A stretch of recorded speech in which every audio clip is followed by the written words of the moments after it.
ginawang kwanto eh, condominium building. Tapos ito yung barangay hall namin, barangay 350. Kaya dyan ako nakarehistro.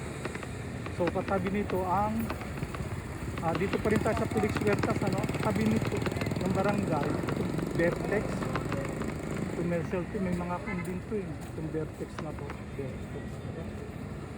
Concentric, so may call center. Tapos ayan lang, ang katapat ng pan na yan is SM San Lazaro. So lahat ito dating karirahan ng kabayo, itong side na to. Yung mga ginagawang school. Tapos Isidro Apostol Elementary School, kung eskwela na to. Aswerte ng mga kaya lang elementary. Kung high school to, naku, malamang araw-araw nasa SM yung mga yan. Eh pag elementary, maliit lang allowance eh, kaya hindi sila masyad makakapag SM. Kung high school to, naku, palagay ko araw-araw nasa SM to ng katang ito. Ayan, oh. So, ayan, Felix Huertas Road. Tapos MJC Drive, Manila Jockey Club Drive. Kasi sila dati may-ari nito, itong complex na to. Ayan. Ayan, Isidro Apostol Elementary School. Ayan. Yung mga batang yan, pag mapera magulang nila, pag kasundo sa kanila, oh, dito nakakain sa mga Jollibee.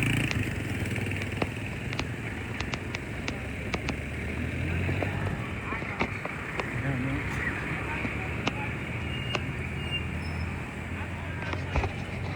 So ito ang pinaka morning exercise natin.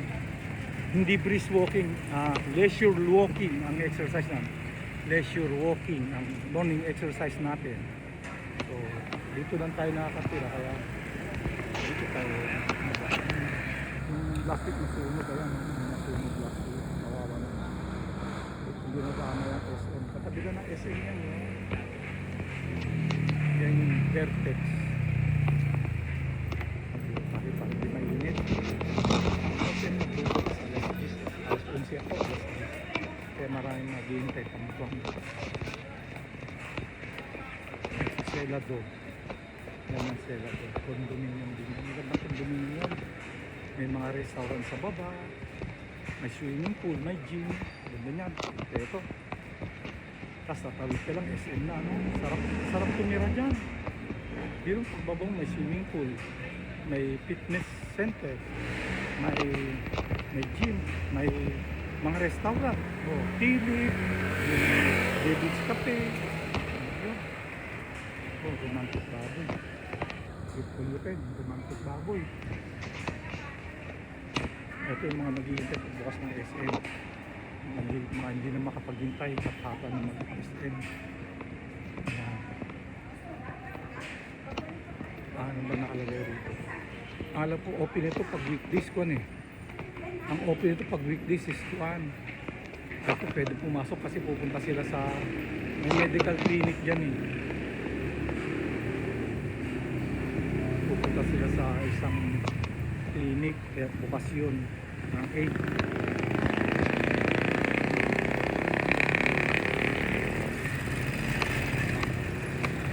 Yung lahat ito, part ito dati ng karera ng kabayo. Mga condominium building, mga commercial building, may hotel pa.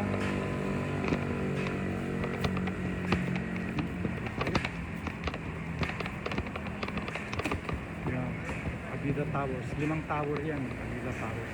Ito yung Sela doon, Vertex Road. Ito Vertex, lahat itong building na to, kaya yun ang Vertex Road. Ayan.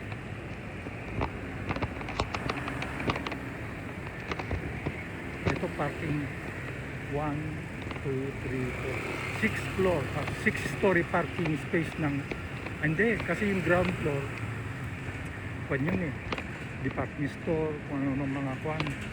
Kaya yung 5 floor nito ng SM parking space.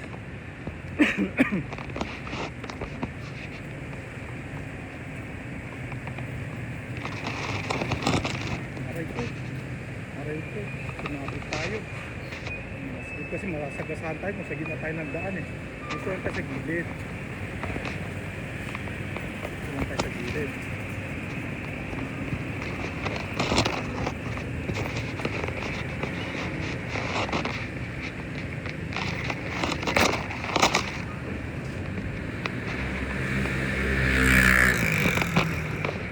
Ito mga restaurant. May mga restaurant dito sa Punig. Maganda tong condominium na to. Kung sila doon. Ang dami, ang parking space ito, 1, 2, 3, 4, so 7 floor ang parking space niya. 7 floor parking space, kasi yung residential area. 7 floor. Lakad pa. Kanina, ang binabagtas natin, yung Felix Huertas. Ito, NJC Drive. Manila Jockey Club Drive. Dumaan sa gitna ng dating, sa gitna ng complex para maabot lahat. May sela doon, may townhouse sela doon, yung limang kwan, Vida Towers, saka itong SM. Tapos meron pang resort, hotel. Doon ako nagte-therapy sa resort hotel na yun. Doon ako, pag may pera, doon ako nagte-therapy. Pag walang pera, walang therapy. Sa may Winford Resort Hotel and Casino. Yun ang playground natin. Ayan.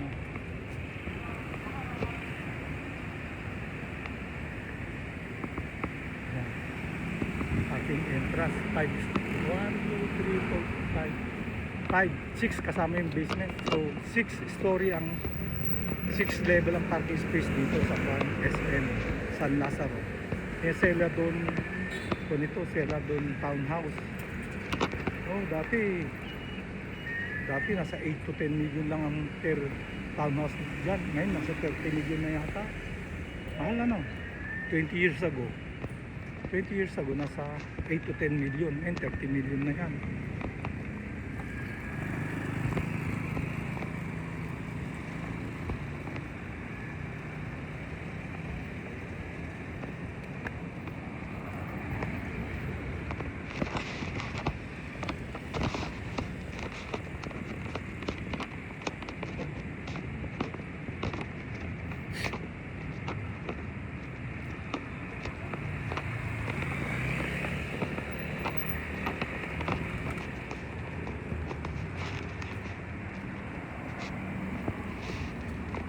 Ito masarap maglakad-lakad. Ito lang puno ng langka. Dun sa bandar puno ng duhat. Ito puno ng avocado to. Ayan, ha. Mas maganda magtanim ng fruit tree kaysa ornamental tree. Yung ornamental tree shade lang. Ito may shade na, may pagkain pa. Ito mangga, puno ng mangga. Ha. Ito, hindi ko naman kapasanglay yata to.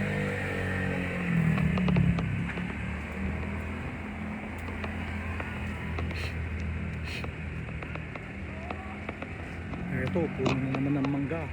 Doon sa banda doon, nakakuha ko ng puno ng duhat eh. Ito, puno ng avocado. Malapit na mamunga to. Dati nagtanim ako ng avocado, 7 taon na hindi pa namumunga. Ito, avocado yan. Oh, itong duhat. Oh, duhat ng kita'y makilala. Tingnan mo, duhat yan. Yung dahon nito, ginagawang sigarilyo, sinisigarilyo ng mga probinsya. Tapos yung iba akala nila kuhan, pag nagsisigarilyo akala nila nagsisigarilyo ng marijuana. Ito anong puno ito? Puno yata ito ng banaba? Ay hindi, anong puno ito? Puno ng kasinungalingan. Ito anong puno yan?